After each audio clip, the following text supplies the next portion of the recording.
Ano nga ba yung mga paraan para mas madali kang manalo sa solo lane? Sa Mobile Legends Guide nito, pag-uusapan natin lahat ng bagay na ginagawa mo kapag solo lane ka. Kasama na rin dito kung paano ko ginamit si Alpha. Okay, let's go! Simulan muna natin sa emblem. Ito yung emblem na napili ko.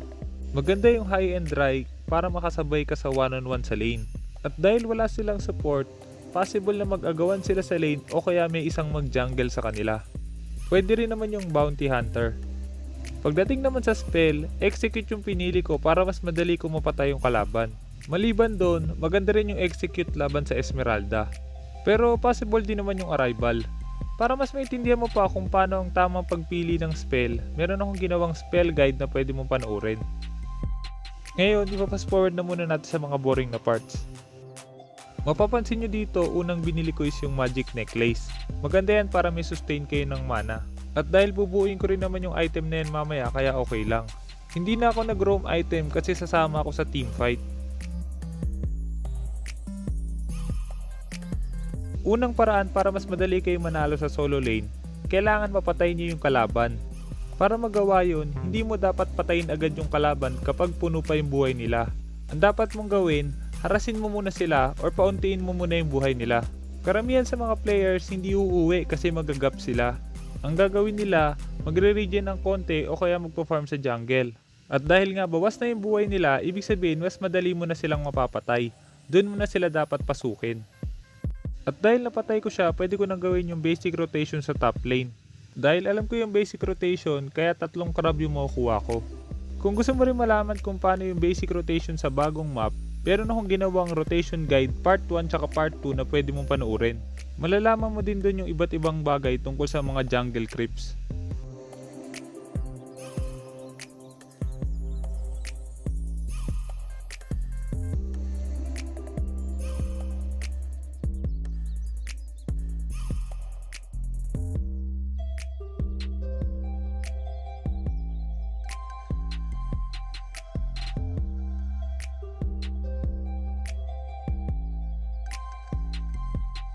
Dito mapapansin nyo, dahil gusto kong patayin yung Claude, kaya harassing ko muna siya.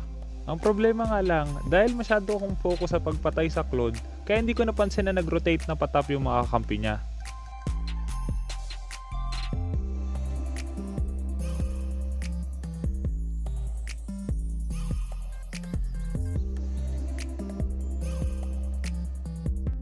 At kung mapapansin nyo, magro-rotate pa top lane yung mga kakampi ko. Sunod na dapat yung tandaan, kapag nag-rotate na yung mga kakampi nyo sa top lane, hindi na dapat kayo bumalik agad doon. Mas okay kung i-defend nyo muna yung lane kung saan sila nanggaling. Kung dumiretso agad ako ng top lane, masasayang yung farm sa mid lane at possible pang i-push nila to. Pero dahil hindi pa rin tapos yung team fight sa top lane, kailangan ko pa rin sumunod doon. Mas okay sana kung nag-back na lang yung mga kakampi ko nung namatay na yung mino namin.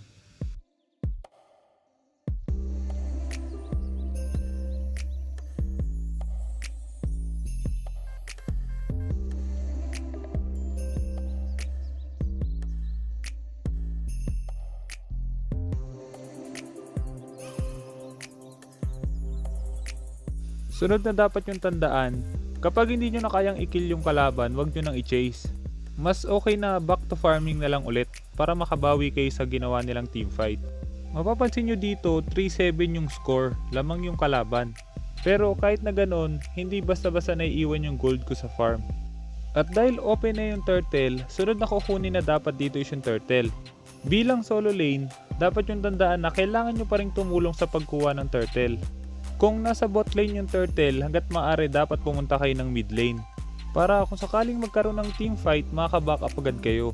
Possible din naman na mag-push kayo sa top lane kung meron kayong arrival. Basta pag nagsimula yung team fight, makapag-arrival na agad kayo.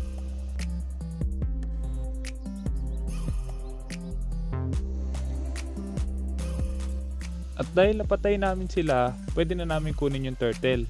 Isang advantage kapag gumagamit kayo ng fighter, kaya nyong isolo agad yung turtle.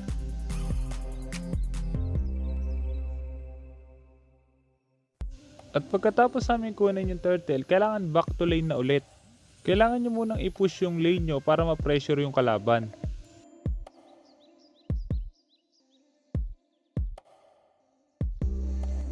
Isa pang dapat yung tandaan kapag gumagamit kayo ng fighter, hindi dapat kayo pasok ng pasok. Tandaan nyo hindi kayo tank. Hanggat maaari dapat pumupwesto pa rin kayo ng maayos. Hindi nyo dapat basta-basta sinasalo yung mga crowd control skills ng kalaban nyo. Pero kung nakapag-set ng maayos yung tank nyo, kayo yung dapat na bumakap sa kanila.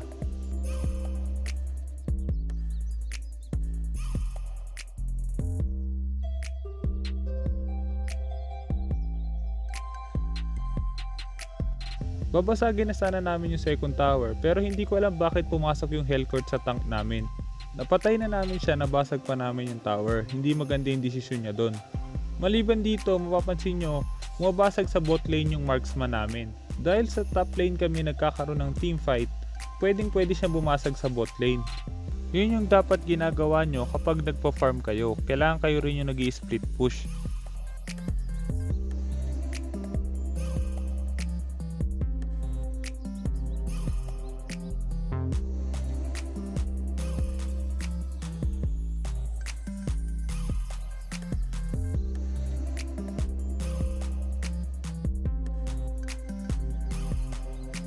At dahil napatay namin ulit sila, pwede na kami mag-push sa mid lane.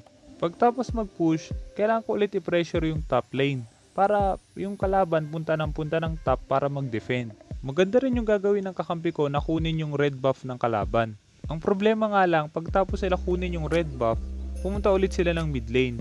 Mas maganda sana yan kung nag-turtle na lang muna kami bago kami bumasag ng mid lane.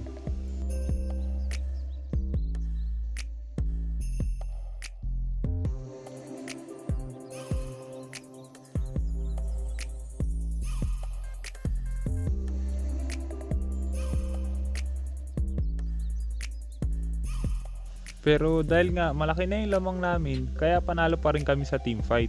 Pagtapos ng team fight na to, babasag na lang kami ng mid lane, kukunin yung turtle tapos i-end na namin yung laro. Bilang solo lane, kailangan mong tandaan, priority mo pa rin dapat is yung objective. Kailangan mong tulungan yung mga kampi mo na kunin yung mga objective na yon. Karamihan sa mga solo lane, hindi nila tinutulungan yung mga kampi nila na kunin yung objective. Dahil masyado nga silang focus sa lane nila, kaya nakakalimutan nila na team game pa rin yung laro. Tandaan mo, kahit na manalo ka sa lane mo, kung talo naman kayo sa laro, wala rin. At kung gusto mo pang maintindihan kung ano ang ginagawa ng isang fighter, meron akong ginawang fighter guide na pwede mong panoorin.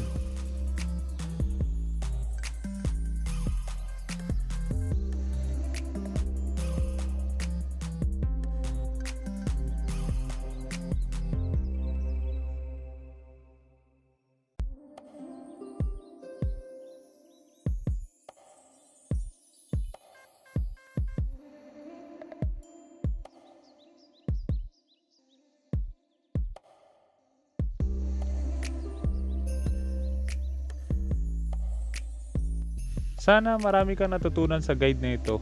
At kung meron kang gustong malaman na gusto mong gawan ko ng guide, i-comment mo lang sa baba at susubukan natin gumawa ng guide tungkol doon.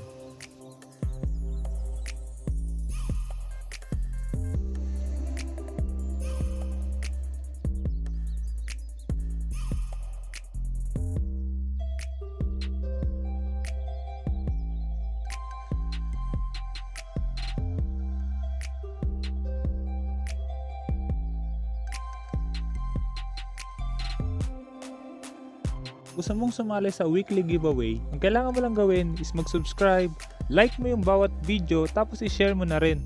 Kailangan mo rin i-comment yung ID number mo tsaka in-game name. Pero ang pinaka-importante is dapat matapos mo yung bawat video. I-announce ko yung winner every weekend. At dahil tinapos mo ang video, gusto ko yung mananalo sa ating weekly giveaway, sila yung pinapanood ng buo yung video.